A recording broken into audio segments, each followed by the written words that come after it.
to you from the SOCRA conference 2017 in Orlando. I'm here to meet Miss Sylvia. She's the Oprah of clinical trials and pharmaceutical industry. So it's a pleasure to be here.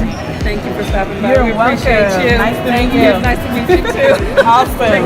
Thank you guys. Key things that you may need are best practices. I think that's very good, and I think SOPs. Yeah. Because the reason that I insist on those things is that we want to make sure that we're driving consistency. And the only way that you can drive consistency is to give someone something in writing, and that's been demonstrated and vetted through other people using it. Right. And so the reason that I'm suggesting that you do the lunch and learn, first of all, it brings people to you. And the other thing it does, you get an opportunity to share your wealth of knowledge across the organization. And then those people can take that information back to their departments and share it. And it works on your behalf. So those are some of the things that I would recommend you do. Okay, well, so I did. So I when I was a supervisor of coordinators doing trials, and I was at that point spread out over, I think, 10 different grants they had me on to sort of, help out.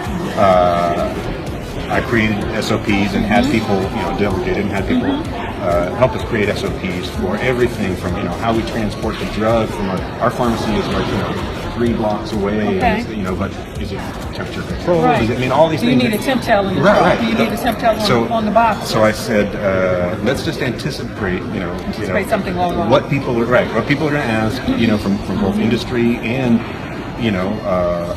if something goes wrong, right? The NIH or whoever's overseeing this painkiller trial, they're going to say, you should have done this. Let's try and think of so I created those for the clinical trial, basically the drug trials that we were doing, and those were well received. And now any of the people, unfortunately, like I said, it's a smaller group, but the people who do drug trials that come on board and say, hey, we want to do drug trials. I say, great, I've got SOPs for you. Right. But the rest of the sort of regular regulation, GCP, best practices thing, I need to create SOPs for those things just to, writing an ICF and things like that, but I need to expand that, so. And that way, once you get those documents in place, it'll be easier for people to understand the stance on what you're taking. Because compliance and regulatory oversight, it is our responsibility. We have to make sure that we're doing things consistently.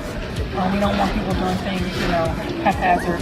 We don't want people bringing practices that they use at other institutions into your facility. Not all things apply.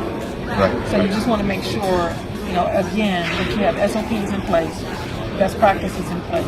But I would also start with a lunch and learn. Yeah. That's my next step. Yeah. So whatever help you need, you have my information. Thank you so much. Well, I'm glad I didn't just... See? Thank you. Okay. Okay. Bye-bye.